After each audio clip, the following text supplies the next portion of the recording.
Ato das Disposições Constitucionais Transitórias. Artigo 1º. O Presidente da República, o Presidente do Supremo Tribunal Federal e os membros do Congresso Nacional prestarão o compromisso de manter, defender e cumprir a Constituição, no ato e na data de sua promulgação. Artigo 2º. No dia 7 de setembro de 1993 o eleitorado definirá, através de plebiscito, a forma e o sistema de governo que devem vigorar no país. Parágrafo 1º. Será assegurada gratuidade na livre divulgação dessas formas e sistemas, através dos meios de comunicação de massa cessionários de serviço público. Parágrafo 2º. O Tribunal Superior Eleitoral, promulgada a Constituição, expedirá as normas regulamentadoras deste artigo. Artigo 3º. A revisão constitucional será realizada após 5 anos, contados da promulgação da Constituição, pelo voto da maioria absoluta dos membros do Congresso Nacional, em sessão unicameral. Artigo 4º.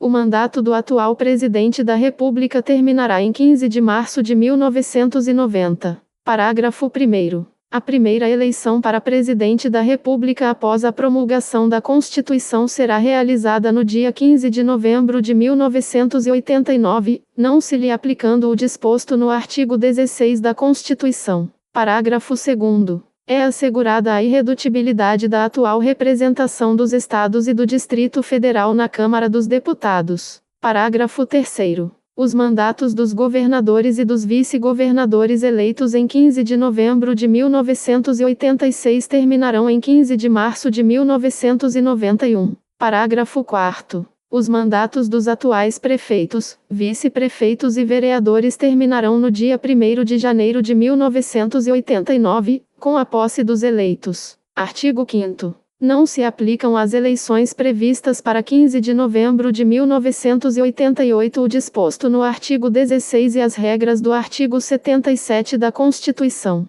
Parágrafo 1º. Para as eleições de 15 de novembro de 1988 será exigido domicílio eleitoral na circunscrição pelo menos durante os 4 meses anteriores ao pleito, podendo os candidatos que preencham este requisito, atendidas as demais exigências da lei, ter seu registro efetivado pela Justiça Eleitoral após a promulgação da Constituição. Parágrafo 2º. Na ausência de norma legal específica, caberá ao Tribunal Superior Eleitoral editar as normas necessárias à realização das eleições de 1988, respeitada a legislação vigente. Parágrafo 3º. Os atuais parlamentares federais e estaduais eleitos vice-prefeitos, se convocados a exercer a função de prefeito, não perderão o mandato parlamentar. Parágrafo 4º. O número de vereadores por município será fixado, para a representação a ser eleita em 1988, pelo respectivo Tribunal Regional Eleitoral, respeitados os limites estipulados no artigo 29, inciso 4º, da Constituição.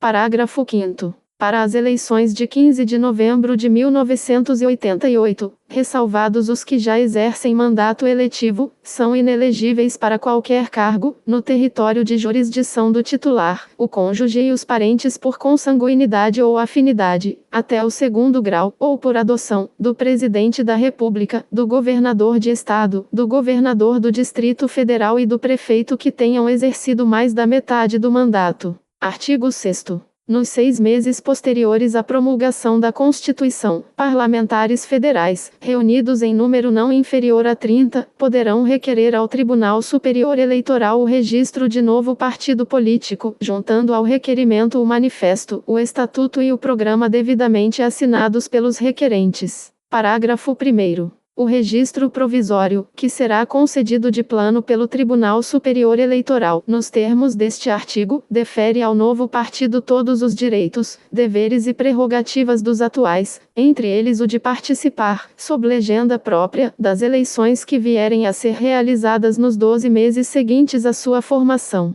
Parágrafo 2º. O novo partido perderá automaticamente seu registro provisório se, no prazo de 24 meses, contados de sua formação, não obtiver registro definitivo no Tribunal Superior Eleitoral, na forma que a lei dispuser. Artigo 7º. O Brasil propugnará pela formação de um Tribunal Internacional dos Direitos Humanos. Artigo 8º. É concedida anistia aos que, no período de 18 de setembro de 1946 até a data da promulgação da Constituição, foram atingidos, em decorrência de motivação exclusivamente política, por atos de exceção, institucionais ou complementares, aos que foram abrangidos pelo Decreto Legislativo nº 18, de 15 de dezembro de 1961, e aos atingidos pelo Decreto-Lei nº 864, de 12 de setembro de 1969, asseguradas as promoções, na inatividade, ao cargo, emprego, posto ou graduação a que teriam direito se estivessem em serviço ativo, obedecidos os prazos de permanência em atividade previstos nas leis e regulamentos vigentes, respeitadas as características e peculiaridades das carreiras dos servidores públicos civis e militares e observados os respectivos regimes jurídicos. Parágrafo 1º. O disposto neste artigo somente gerará efeitos financeiros a partir da promulgação da Constituição, vedada a remuneração de qualquer espécie em caráter retroativo. Parágrafo 2º. Ficam assegurados os benefícios estabelecidos neste artigo aos trabalhadores do setor privado, dirigentes e representantes sindicais que, por motivos exclusivamente políticos, tenham sido punidos, demitidos ou compelidos ao afastamento das atividades remuneradas que exerciam, bem como aos que foram impedidos de exercer atividades profissionais em virtude de pressões ostensivas ou expedientes oficiais sigilosos. Parágrafo 3º. Aos cidadãos que foram impedidos de exercer, na vida civil, atividade profissional específica, em decorrência das portarias reservadas do Ministério da Aeronáutica número S50-GM5, de 19 de junho de 1964, e número S285-GM5, será concedida reparação de natureza econômica, na forma que dispuser lei de iniciativa do Congresso Nacional e a entrar em vigor no prazo de 12 meses a contar da promulgação da Constituição. Parágrafo 4º. Aos que, por força de atos institucionais, tenham exercido gratuitamente mandato eletivo de vereador serão computados, para efeito de aposentadoria no serviço público e previdência social, os respectivos períodos. Parágrafo 5º. A anistia concedida nos termos deste artigo aplica-se aos servidores públicos civis e aos empregados em todos os níveis de governo ou em suas fundações, empresas públicas ou empresas mistas sob controle estatal, exceto nos ministérios militares, que tenham sido punidos ou demitidos por atividades profissionais interrompidas em virtude de decisão de seus trabalhadores, bem como em decorrência do Decreto-Lei nº 1632, de 4 de agosto de 1978, ou por motivos exclusivamente políticos, assegurada a readmissão dos que foram atingidos a partir de 1979, observado o disposto no parágrafo 1º. Artigo 9º. Os que, por motivos exclusivamente políticos, foram cassados ou tiveram seus direitos políticos suspensos no período de 15 de julho a 31 de dezembro de 1969, por ato do então Presidente da República, poderão requerer ao Supremo Tribunal Federal o reconhecimento dos direitos e vantagens interrompidos pelos atos punitivos, desde que comprovem terem sido estes eivados de vício grave. Parágrafo único. O Supremo Tribunal Federal proferirá a decisão no prazo de 120 dias, a contar do pedido do interessado. Artigo 10. Até que seja promulgada a lei complementar a que se refere o artigo 7º, inciso 1º, da Constituição. Inciso 1º. Fica limitada a proteção nele referida ao aumento, para 4 vezes, da porcentagem prevista no artigo 6º, caput e parágrafo 1º, da Lei nº 5.107, de 13 de setembro de 1966. Inciso 2º.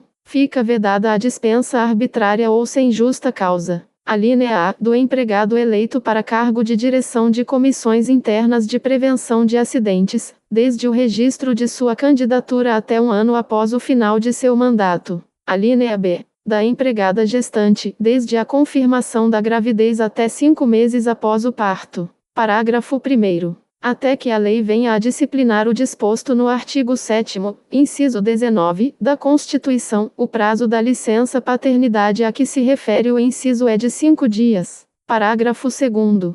até ulterior disposição legal, a cobrança das contribuições para o custeio das atividades dos sindicatos rurais será feita juntamente com a do Imposto Territorial Rural, pelo mesmo órgão arrecadador. Parágrafo 3º. Na primeira comprovação do cumprimento das obrigações trabalhistas pelo empregador rural, na forma do artigo 233, após a promulgação da Constituição, será certificada perante a Justiça do Trabalho a regularidade do contrato e das atualizações das obrigações trabalhistas de todo o período.